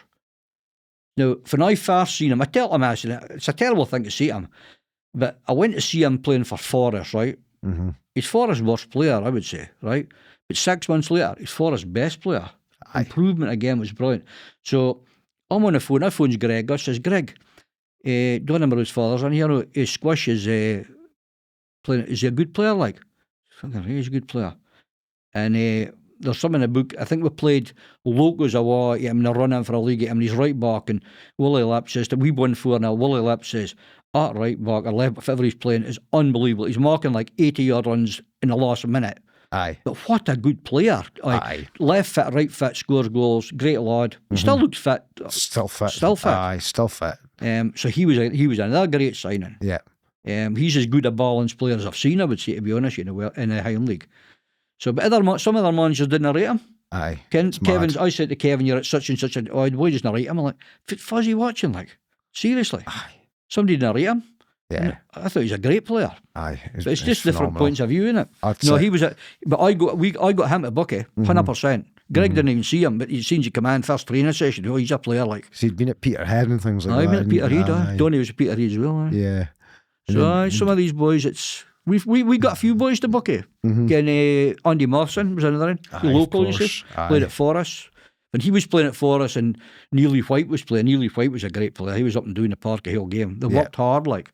So it was good that some of the boys. So Andy Morrison had been at Buckie twice before, but there was always some muck up with, like, he was supposed to get money and he didn't get it or something. That upset him. Like, so he need that rubbish with us, like. I mean, we got their money and it was never any hassle with any of that. He was a good sign as well, like. Was Davy McRae probably the most talented player in that team? Well, Zander was thinking. Davy McRae was absolute quality player. Yeah. Like, Davy McRae was brilliant. I mean, there was one game I got in the book for they played Morton away, and Morton our team started off really nervous. The only boy that was playing, I thought, to their potential was Lewis McKinnon, maybe Kevin. The rest were all nervous, kid. Dave McRae in this game, what a game. We were in the stand, and the ball came into Davy McRae. There was 3 boys round him, and he like shuffled. He never touched the ball yet, and he left them off for deed. Right? With the bar. That's the best game I've seen him play for Buckie. And they were all speaking after the game. I think they'd one eye on him, like. Yeah. And that was his best game. He was quality, like. A really good player. And a nice lad. Yeah. And he went to Australia with his wife. His wife's a dentist, I think. Okay. So, but, he was brilliant. And we're up to Wick, and you're up here. Charlesworth scored the first. Mark and I would get the big goals, of course. And it got a penalty. And you can't, like, if he scores this penalty, with one hand the trophy, he sunk it, like, no problem. Been a big penalty, probably the biggest penalty he's ever taken in his life, no problem at all. Bang. And And then Charles has got another. Charles has scored the big goals in the big games, like big game player. Big game player. Yeah, scored as the Vale. So Martin was a great sign as well. There's a lot of great players, honestly. It was a pleasure to be ahead of that kind of heel thing, if you like. And it made all the work that you put in worthwhile, like. It absolutely does. Yeah, so. Absolutely does. Right, second sponsor shout out. Thank you to Main Motors in Elgin. Thank you to CK Travel Trade. I'm missing one more. Who am I missing, Ryan? KFZM, Kevy Flet. Shout out to them as well. I don't think they've got a Facebook page. I have been trying to find it.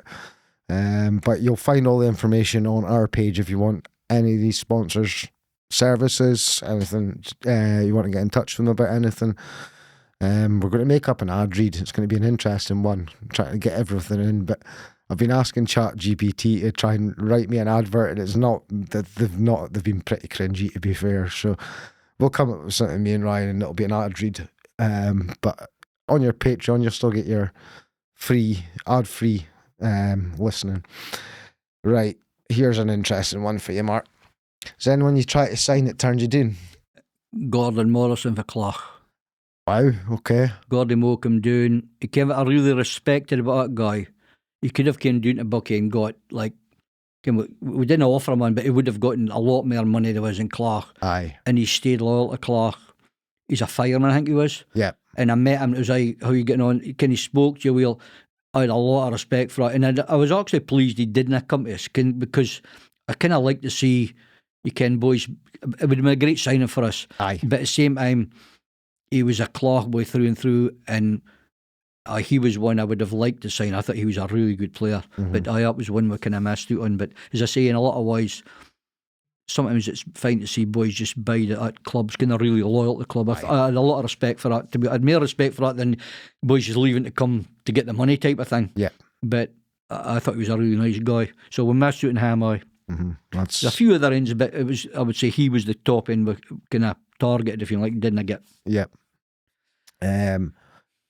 Right, big question here. 10 years at the helm. Give me your best moment and your worst moment. Best moment is probably, I had to think about this. So the best moment is, to be honest, I enjoyed the whole thing. Enjoyed everything, working with some great folk, committee members and players and managers. The highlight of that is obviously winning the league. The first thing's got to be, it's life changing, really. Yes. I'm going up here honestly, and I'm like, we're really putting a marker down here, we've delivered again for, other folk have tried, but our team doing it, so that was just a heel thing at Buckie. And the worst moment was obviously this other boys coming in and interfering, which happened at the end of the first league, and it carried on. But the worst thing actually was not that. The worst thing was actually from the left. Because from the left, all we got was dogs abuse for 4.5 years. Yeah. Which was shocking, But it was all about, they were basically trying to get the hall for nothing. And as soon as we settled in the hall, all the abuse and that stopped. But 4.5 year abuse is disgraceful, really, for nothing we did. But you put it past you have to move on. So like last year, Kevin went along to training, and Lewis, I love Lewis. Players were signed a long time. I think it was 20 years at Buckie. So they couldn't have got a sponsor for their kit and that. You see their travel kit. And Kevin says, they asked Kevin, will we do it? And that's kind of, so I says, let's just do it. Because it kind of showed that despite all the nonsense there was, we could rise above it. And I'm glad we did that. So, but we did put up a lot of nonsense, which there's no need for, No. But that's kind of, that's one of the reasons I wrote the book. Yeah. Is because I went in a shop at just after I left, and I'm only repeating for the guy said to me, he says, this lot of Tirana are acting like the communists. I said, what do you mean like? Well, they're kind of trying to wipe out all your history. And that was right. There was we're taking down stuff, and there was all this going on. And I just thought, well, let's just write a book, and they can't get rid of the book, and it's a good record of what we did and nothing, you see, I think. And there's that bit about it, so there you go. If you could change one thing about your time in charge of Buckie, what would it be? Well, that was kind of a thing. I think the one thing I would have changed would have been for that supporter to be alive to see him win a league. Aye. I think that would have been the top thing. Because that, kind of boys, you're 50 year, Ken. Mm-hmm. And that's heartbreaking, that, like. Mm-hmm. The funny thing was, they couldn't ever get a photo in with the cup. So we arranged, my brother and myself arranged for an artist to do a poetry to him. Yeah. And we presented his daughter. We this boy called John Tasker, he's dead now as well. And he's brilliant, this guy. He did a lot of stuff for us. And I says, can you do this? And he's seen her face, Ken. And this was Norman's dream, it was called, you see. And we got Prince Dean, so a lot of the family got it. But that would have been, if he had just, even if he did the next day, Ken, for him to see it, because he said it was like, I think he actually said he can mind when he was about 6 or 7, Ken, the cup or something going around the tune, but he never can, watching him all that time, there's a lot of, Ken, a lot of downtime. So if he had lived to see it, that would have been brilliant, but it didn't happen. So he's looking doing this, 100%. Here's that Dave and the sponsor us at Wick. I believe he was with us that day. It was a turning point in the season, and it was a game the sponsored him for. So a lot of these kind of things, I believe in. I think there's others kind of, I'm not sitting like Gypsy Rose Lear, but there is things that happen, came for a reason. Aye. And so I was pretty sad when I look back that he wasn't there for that, but I'm sure he had a few drums when he was up there, like. Aye, absolutely. So you'd like to maybe think it's a league trophy when I ask you this question, but you never know. It might just be the first one, it might be the last one, it might be the biggest one.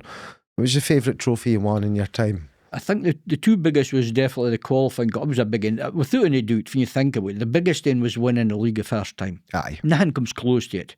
And it's because you haven't won it for 52 years. Yeah. They're on about Man United, it's someone's 20 years or so. 52 years, it's a long time, like. It's crazy. I mean, it was there, when it came out in the paper, Ken, it was this thing about Duncan. I wasn't even born when they'd won it, Ken. And some fans never seen it. So Buckie fans, you've got to be honest, Buckie fans have been lucky. They hadn't seen nothing, and they've seen 4 titles now in the last 15, 16 years. Even if they didn't win them for the next 30 years, they've done well, like. Aye, and that's a continuation for the work you put in initially. Probably, aye. It's amazing how you can. Well, there's the boy the golf in it last week. Yeah. McIlroy. Aye. He's not won it, and then he wins it again. It's a winning habit. Club's never won it. We're twice in a row, as I say. We've done that. I'm proud looking at it now that the history books will show that it's only ever been won 3 times. Yeah. So that's great, Ken. Mm-hmm. So I think for all the hassle we had, I'll be honest, there was a long time I just you cannot just pick the butt, but it's in the thing. But there's coming here a day, you've had to think about things. And we had a lot of great times at Buckie. Aye. You know what I mean? Aye, but exactly. it kind of gets a wee bit clouded by the nonsense of it on. You know what I mean? It was a bit of sickener, to be honest with you. Yeah. But same time, well, I went to see my brother's wife, Ken, and I was saying, I'm going up this thing up at Lossy, and I was saying, I look at the work that you do, and I says, you're going in a Saturday, doing it functional, and at 11 o'clock, the boys are coming in at 8 to 12. We had on, Ken, some of them, we've got the match. You're here a tidy up. They had a private party and it's 7 o'clock or something. He's here till 1 or 2. They're up the next morning. They're doing again because Santana TV, it was big numbers coming in on Sunday to see the football. Aye. And she never batted an eyelid. And why? Because she loved it. Yeah. And the folk loved being involved. And we're good team builders. The folk in the bar, it's our team. We've always been good at that. Mm-hmm. The Crocsy was good. Aye. I mean, you're on a bus with some of these, like Sandy Logan, but it was like, it's like still game. Aye. And hilarious. I mean, you can laugh all the way up and all the way back. That's what Greg was saying when I met him a couple of weeks ago. You missed the crack. Aye. And there was plenty of crack when we were here, like. Aye. So that's what it's all about, isn't it? That's it. You know what I mean? I mean, going back to we got involved with Buckie to save him going out of business. And then, as you say, I never can. Winning leagues is a dream, innit? Mm-hmm. So to win it, it's brilliant. But we're part of the club's history, that's it. That's it. And it was a successful part of it, so it just moves on. You're just a custodian at the time. But I would say that, and it's no blamery and trumpet, but if you look at the progress we made getting on and off the park, massive progress when we were here. So. You must be proud being a fan of the work you've done. Well, probably. It's for other fans to see it really into it. But if you stand back and look at it, Malcolm Cooey used to come over from New Zealand and he's dead now. But he was a great player at Buckie, and he used to be amazed because he'd come back and it was like the functional was there, and then the sponsors lounge thing was the following year it was an all-weather pitch. I didn't pay for it, but I chased it, and he was like, it's unbelievable. The progress, Aye. So sometimes he takes an outsider to come in and kind of see that. What I mean? Every year he was coming back, there was something major it was doing like. So yeah. But it's as I say, and of course my brother, we seen at his funeral. You seen him at a folk that turned up my brother's funeral, said it respect. Yeah. And the folk came for you doing. What I mean? So it was good. But what I really enjoyed my time at Buckie, and even up and downs, it's part of the crack, it's just life. Aye, I mean, getting beat is not as well. You just got to tick it on you. Yeah. And as you say, if you win, it marks the winning even sweeter when you've got beat. Like, absolutely. Part of the crack, innit? I totally agree with that. Right, let's get a wee chat about just writing the book. I've read your book. As I say, I really enjoyed it. I read it in 2.5 nights.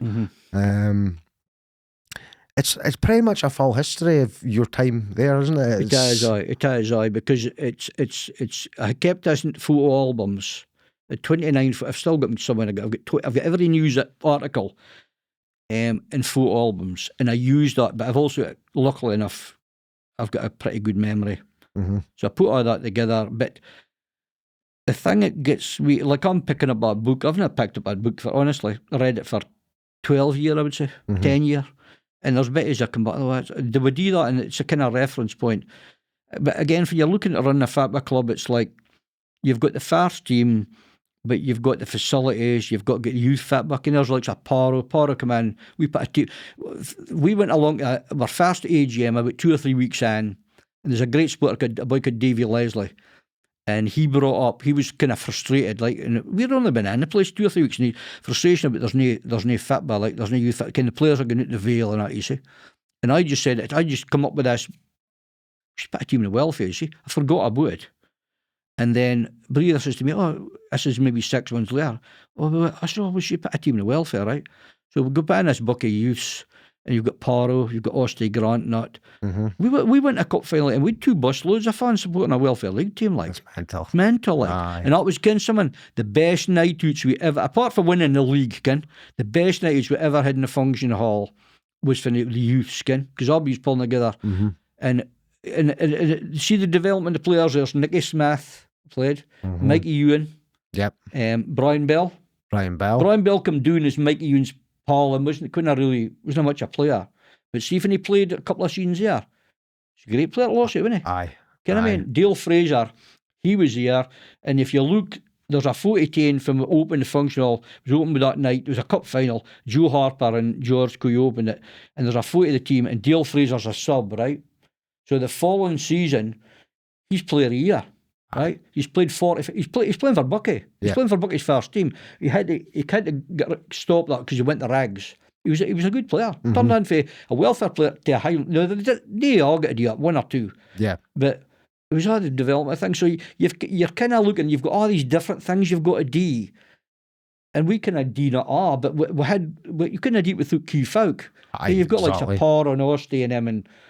The crack was brilliant with all these boys, but again, a young lad coming through, Porro just was a machine. He was a big loss to Buckie when he died, because I went to Malton Slater's, and he says, you've got a mental memory. He says, Porro's the same. I says, what do you mean? Like, he says, Porro's in here, I know, with a list of 200 bairns, and he kens every bairn's size, medium, small, large, phenomenal.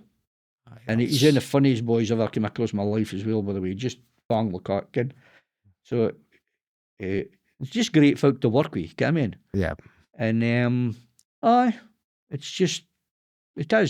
was a great time for a club, I think. Absolutely. We left it in a good position, and a few things, again, they've still continued, they've won leagues, and that's great, but things like, I mean, the Fatba I knew at Buckie for some reason dropped off. It's coming back a bit with the Rovers. The one thing that's booming I know is the wifey's Fatba. Yeah. Which is great to see. They were getting beat 10-0 or something. I knew they were winning 3 Highland League Cups, and there's boys that get great players, and it's brilliant. So they went to Orkney or something, I think, to play. They were a lot at Orkney last season, and then they've just moved into SWFL North. So there's a league we've just came out with, and I think they're sitting 5th just now. Okay. They were playing in a cup semi-final yesterday. Okay, brilliant. So they're pushing on. It's great to see, though. Absolutely. It's great to see, like. I've had a few players who've maybe dropped out of my squad, and Buckie's normally the first place I'll put them in touch with, because I ken there's a good setup there. Okay. You know, But they cut Jamie Pieces here, and there's a heap brilliant. Jamie's She's brilliant. just Aberdeen daft as well, same as me. Absolutely brilliant. She says to me, apart from my bairns getting born, win the Scottish Cups of base to her life.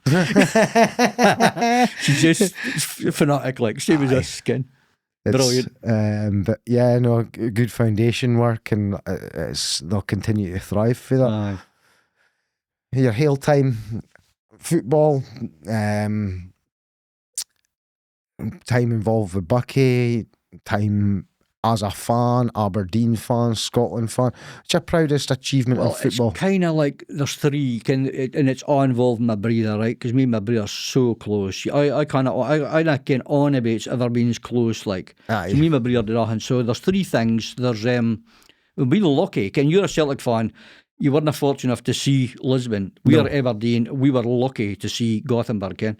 So we went to Gothenburg, won it. It was brilliant. It's on a supporter thing. On a playing thing, I was lucky enough to go to Cullen in 86. So we had a great team in 86, 87, 88. And we won like 3 leagues, Tom Gordon, 17 trophies, Ken. Phenomenal. Yeah. A great team. So he was there supporting me and my brother. Aye. And then the third thing would have been, obviously, the 10-year at Buckie. Ken. Highlight, without any doubt, is winning the league at Wick. You'll never ever, you can't never take it away off you. I think I'll never forget it. And so that's my 3 kind of highlights, if you like, you know. But I've been lucky, really lucky in my life, Ken. That somebody might get one of that, but of the 3. So seeing all the Alec Ferguson years at Aberdeen, it's phenomenal, Ken. Yeah. Football's a massive part in your life. Massive. And my daughter's the same. My daughter was at a game with the Vale to win a league.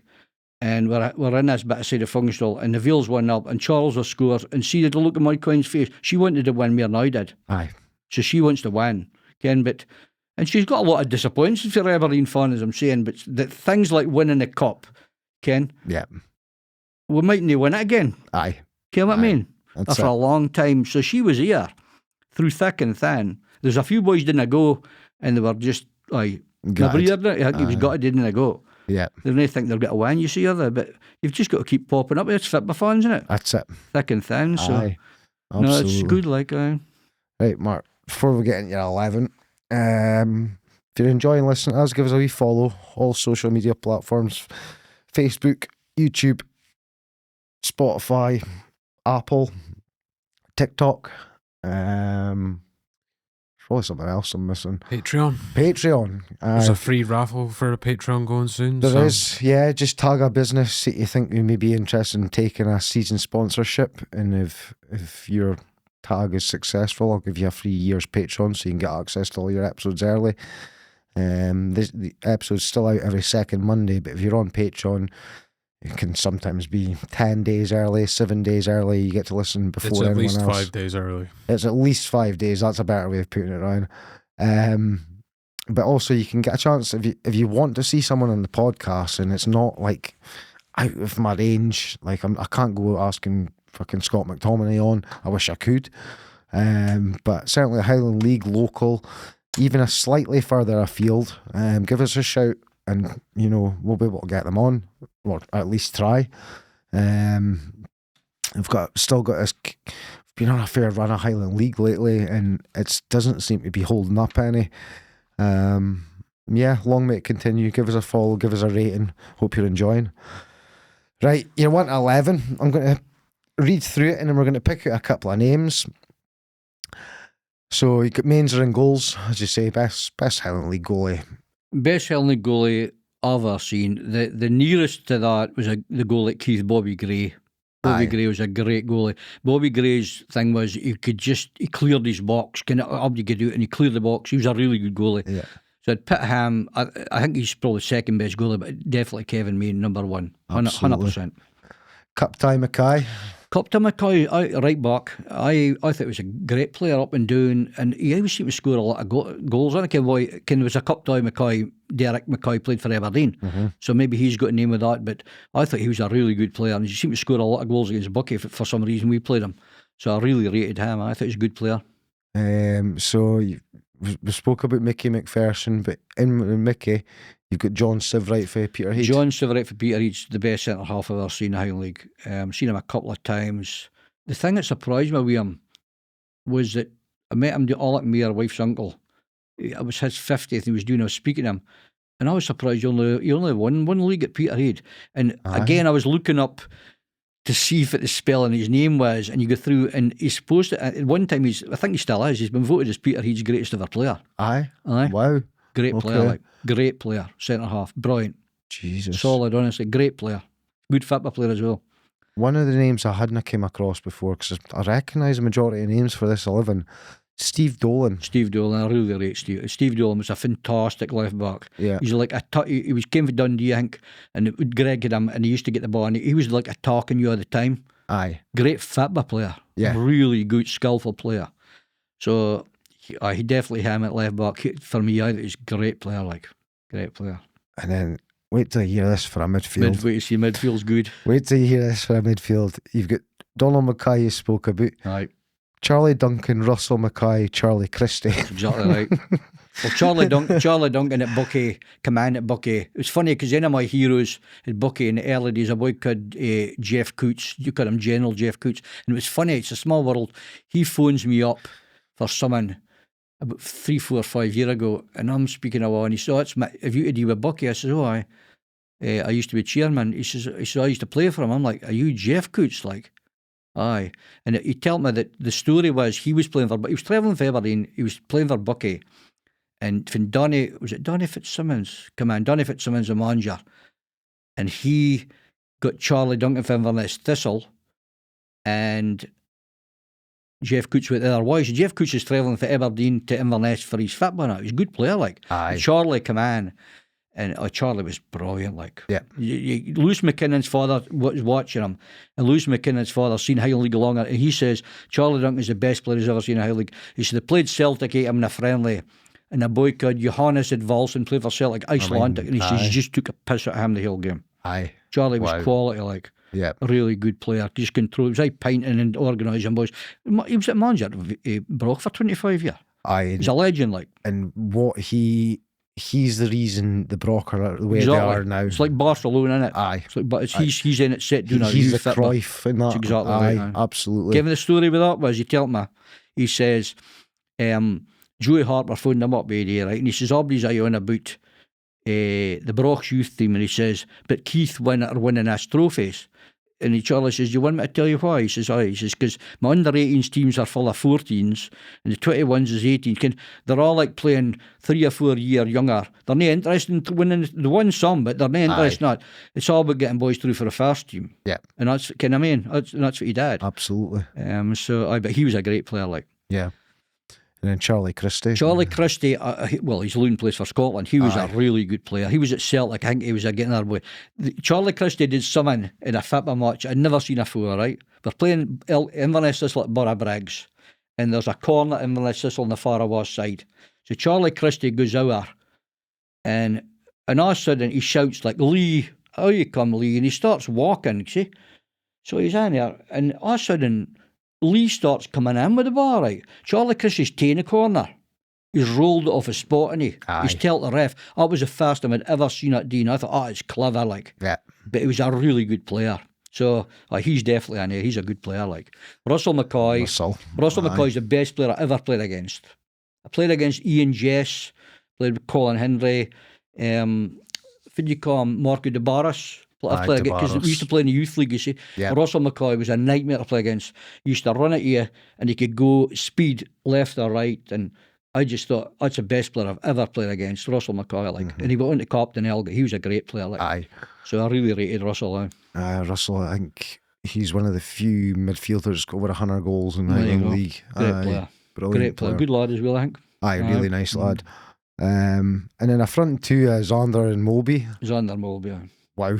Well, that's it. See Zander Sutherland. we were playing a game, right? We went down to Vale, and it's like, I think it was a qualifying cup game or something. It's hell of a day of weather. Buckie should have won about 6-0. And we're 2-0 up, and the Vale came back. I think Rusty scored for the Vale, 2-2. So we've got a replay at Buckie. So Molby has gotten himself sent off after about 15 minutes, right? The Vale are 1-0 up. Bob Duncan then gets sent off. We're down to 9 men. We have about half an hour to go, right? Xander Sutherland was picking the ball up this game and beating 4s and 5s for half an hour. I've never seen anything like it. Aye. Like Donald McCoy was. He was just going through them like, you thought we'd 11 in the day and 9. So we equalise, right? Yeah. And the boy down the street said you could hear the roar doing. And then I think it was Chris Angus' through, he hit it and the goalie actually fell in it, right? It was lucky. And it went extra time and we lost 3-1, right? So Greg comes into functional after the game and I says to Greg, "Can someone, Greg, I've watched Buckie for years, and see if we'd won that game, that's probably the best one I've ever seen for Buckie." And he says to me, "Is that right?" I says, "Aye." He says, "Will you come into training on Monday and tell him?" So I went on Monday and I tell him, I says, we got beat, but I says, if you look at the effort, and there was, I was a 4-1 league, so let boys see you were appreciated, even though you didn't win a game, Aye. But Xander, that game was unbelievable. Yeah. Honestly. Did it surprise you coming from where Xander came from into the Highland League? Did it surprise you that he didn't go back up again and play at a higher level? He could have if he wanted to, I think. Yeah. Kind of thing with him, he used to get his braves on and used to kick him and he just got up. He's like Jimmy Johnson, he used to get up and away he went again. You wouldn't have put him down. Yeah. But he won the 2 at Buckie, and did he win at Brewer 3? Aye, 3 I mean, my goal was the same, 4 league titles is under 5. These boys are multi-winners. That's how good they are, like. Yeah. Okay? We had a board up in the function hall from the left, and it was like 10 years of Ahmed at Buckie, right? I've got it still in the office. And the boy came in for Aberdeen Football Club because one of his relatives was here like a 50th wedding anniversary or something, and he was reading it. And he said to Manger at the time, "You've won all this stuff." And he said, "When you've won all that stuff, you really should have played at higher level." And Ian Murray's like that, and Xander's like that. There are a few boys like that, isn't there? Aye. Some of the boys up here, maybe they're a bit homesick. Charlie Christie was like that. He was at Celtic, but I think he's a bit homesick, you see? Yeah. So if some boys just, you're down to Glasgow, it's a big difference in Inverness, isn't it? Absolutely. Shearer used to hear this argument with him. He said, "There's not been any good players come out of Inverness." Because there was 2 come out of Carrol and Fort William, him and McGinley. Yep, right? That's right. And he had this argument, I think, with Charlie Christie, and the only one that he said at the time that came out of Inverness that played was Kevin McDonald, wanting to play for Liverpool. Aye. But now you've got Ryan Christie, that's brilliant, seeing a boiler cut in it. Mm-hmm. Colin Hindley playing Scotland Cup, Ian Jess playing, local boys, isn't it? Yeah. Great, I think. I think so too. I think so too. It's good. And then you've got Greg as your manager, Alex Mayer as your coach. Aye, so the managers thing, I hear a thing about managers. So in my opinion, there's been a lot of great managers getting Pelly on, but if you looked at Bobby Wilson at Keith, Bobby Wilson at Keith won 3 titles in a row. Sonny Stables, me and him didn't really get on, but he at times, but I still massively respected for he did. And he said at the time, he's quite right, Keith won the league 3 years in a row, and Keith won the league when there was Inverness, Thistle, Carley, Ross County, Elgin and Peterhead in the league. Aye, exactly. Do you know what I mean? Yeah. And so Bobby Wilson was a great manager. John Shearer, I'm a massive fan of John Shearer. I met him, he's a really nice guy. He won at Cove 4, 5, 6. But Greg Carrol won 4 league titles before he was 40. Aye. Yeah, it's you ain't got Oliver Woodine again? Never. Like? It's mental. Never like. again. And when you come in at Buckie, Duncan Shearer had said, the thing at Buckie, it's not a monkey in your back, it's a gorilla. The weight of expectation. And he was just a boy. And I tell him from America, I says, I'm not even funny about the Vale. I says, but Buckie's different. You go to Buckie, I says, and win a league, and you will be legendary. And that's what he is. Yeah. Yeah, isn't he? Yeah, absolutely. He's a great lad, like. Yeah. So him, and then Alec Mayer has to go in because it's a wife's uncle. Aye. And he's been at Brock for like 40 years. I go to a game and I watch him. He's trying to get the other side of the pond. It takes him about 15 minutes to get here before he speaks to me. But he had Molby in the MEC. And of course, I'm saying to him, he's been at Mintla Academy.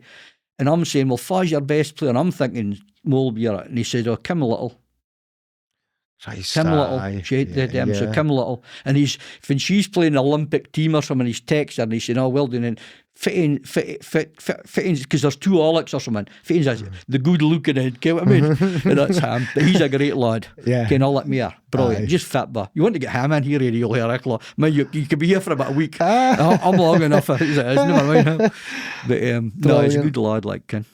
Well, before we get into our last question, thank you very much for your time No tonight, problem, Mark. It's been really good to look back. Thank you for the book, because I really enjoyed it. I really enjoyed it.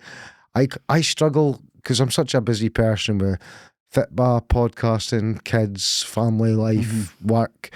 I didn't get much chance to read a book these days, and as I say, I didn't put it down. Well, David. It was a funny story. Was when David was his proofreading it, you see, and of course he loves Greg, ken? Aye. And I was in my bed, and it was getting to the bit for Greg was coming in at Buckie, and the wife was here, and she was wanting to, like, he said, I have to read the next chapter, to see if it was on the go, you see. Exactly. Because Greg come in, and the funny story, it was a really funny story with Greg. I think it's in the book at Christmas time, and it's a week before Christmas. The boys come in after training, and he starts handing out white envelopes, and most of the players think it's a Christmas card, and they put it away in their bag, right? But A-boy's got a sense to open it, and he opens it up, and he goes, pre-season training? You're having a fucking joke. You see, Greg goes, do I look like I'm having a joke? He says, that's the dates for pre-season. You book your holidays now, and nobody misses pre-season. And you're not going to argue with him. No. And it's funny stories. I love all that, you see. Just come in and sort them out, didn't he? Yeah, exactly. But it is funny, like, you've been a fly in the wall with some of those things, honestly. I bet, like, I fucking bet. It's good. But no, great man management, isn't it? Aye, you know what I mean? You've got all these boys, and I says to Mainzer, Daisy was playing well, but Mainzer never got back in the team after he'd come back from honeymoon for about 2 or 3 months. He says he would just need to piss you off, and he's in control, isn't he? You know what I mean? Kevin fitting it, but it's that. He's a boss. Aye. Ken? Aye. But no, he was just the boy we needed at the time, Ken. He was brilliant, Ken. But no, being involved in the whole thing and the Highland League, and you got all these clubs, there's some great folk, Ken. I mean, you get great friendships and all, you know what I mean? And then it's a great league, isn't it? It's a brilliant league, and at the end of the day, and not a lot of folk outside, 95% of that league is just fans and volunteers. Exactly. Again, it's just folk that got a passion for their club. As Kevin said, there's is it Carrol, I think, at Turf, and the wives like you run a job, they're all there. Volunteers, but they're heart and soul into the club. Because the clubs are doing, the clubs are represent your community, ain't it, really? I look for football point of view, and it's like, I like to see Garoon Cycles. We were going up early days and beating Brora. It's great to see Brora getting a turn now, Ken. Aye. And me or not new, like Sloss Bay, and maybe Lossy with Martin. I'm sure they'll do well at Lossy. I'm sure they will if they get time, Ken. Yeah. So you want to see a bit of success, Ken, with other clubs, like it's all about, innit? They do. There's such variety in the league, Ken. The last 5 seasons have gone to the last day of the season. It's crazy. It's up and fit to 3 or 4 of them in penalties or something. We'll quickly touch on that. A couple of weeks ago, last week, that's the craziest ending I've ever seen to a League Cup. Highland League ever. Aye. You know, you get both teams expected to win on the day. Aye. And then I think I put on BBC and Tara 3-0 up or something at the time, or 3-1 up. And I'm like, what is going on here? And I thought, all right, I'll check the Brora score, and they're getting beat as well, and I'm like, this is wild. This is absolutely wild. But it's a great competitive league, and other teams on their day can beat each other. That's a great thing about it, isn't it? Exactly. And the thing is, as a football fan, it's got the perfect setup, because you're not playing like, I kind of Premier League, that's good, but you're playing like the same team 4, 5, 6 times a season with cups. Highland League is once home, once away. It's a perfect thing for a league, isn't it? That's Invergordon coming in.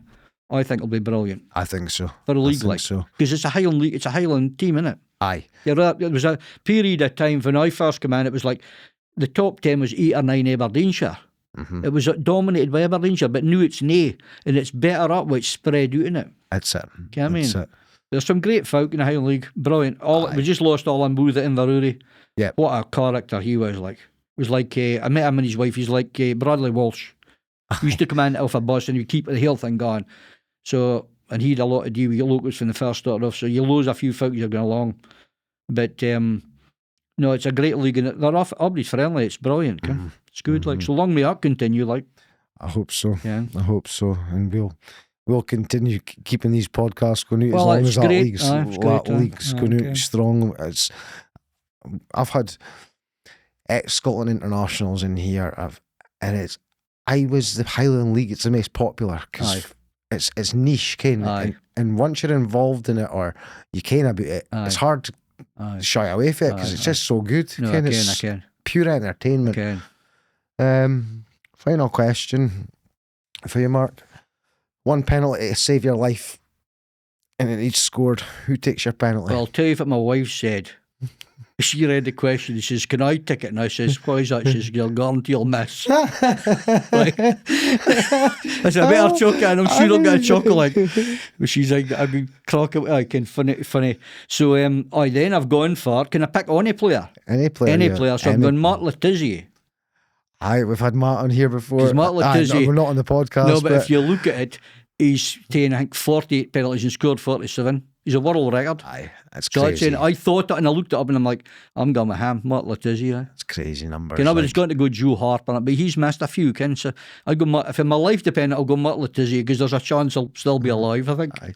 Get what I mean? Absolutely spot on. Thank you again, no Mark. No problem, Mike. Okay. It's good. Cheers. We hope you enjoyed that episode of the Football Journals. If you want to support the show and get access to your episodes early, then head over to Patreon.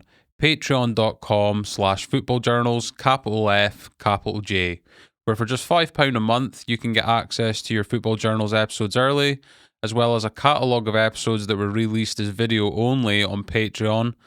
Alternatively, if there's just one episode you cannot wait for without a subscription, you can purchase an episode for a one-time payment.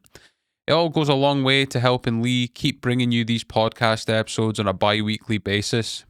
That said, if you can't afford it, don't worry, you can support the show by watching or listening on the many platforms the podcast is on for free: YouTube, Spotify and Apple.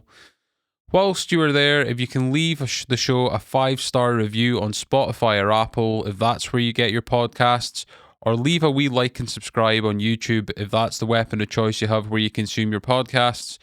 Make sure you've turned bell notifications on for whatever platform you're watching or listening on, so you're alerted every time that a new episode releases. If you also want to keep up to date with what's going on with the Football Journals, with reels, raffles, giveaways and updates, then be sure to follow the show on Facebook, Instagram and TikTok at all lowercase, the Football Journals podcast. And if you want to get in touch with becoming a season ticket holder, gaining access to advertisement and a free year's Patreon subscription among some of the other perks that you'll get out of that, then get in touch with us either via the podcast socials or email us at footballjournalspod@gmail.com. Thank you for all the continued support, and we shall see you in the next episode.